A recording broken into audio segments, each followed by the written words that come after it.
আজকে রান্না করব পালং সোয়াবিন। সোয়াবিনটা নিয়ে নিয়েছি, আদা, রসুন, পেঁয়াজ, টমেটো, লঙ্কা আর পালং শাক নিয়েছি আর সিদ্ধ করা আলু।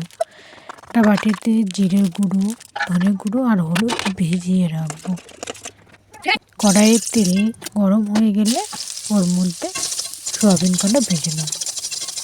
সোয়াবিন ভাজা হয়ে গেলে মশলাগুলো মিক্সারে করে নেব।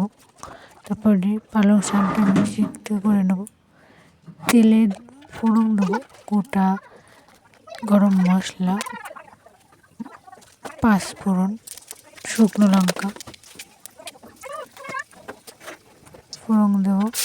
তারপর যে মশলাটা করেছিলাম সেই মশলাটা একটু কষিয়ে নেব। হালকা একটু লবণ দিয়ে দেবো,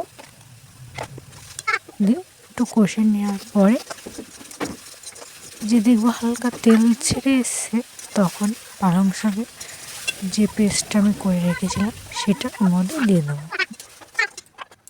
তারপরে ভালো করে একটু কষিয়ে নেব।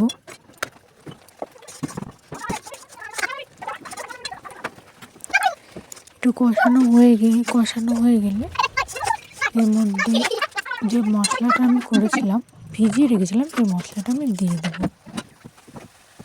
তারপর আর একটু কষিয়ে নেব। এর মধ্যে সিদ্ধ করা আলুটা দিয়ে দেবো ভেঙে। কষানোর পর সোয়াবিনগুলো দিয়ে দেবো। সোয়াবিন দিয়ে ভালো করে কষিয়ে যে তেল ছেড়ে এসছে মশলা থেকে, তখন ওর মধ্যে জল দিয়ে দেবো পরিমাণ মতো, আর একটু লবণ পরিমাণ মতো দিয়ে এটা ফুটিয়ে নেব। আর একটু গরম মশলা দিয়ে দেবো গুঁড়ো। এবার দেখো রান্না হয়ে গেছে, খেতে হেভি হয়েছে।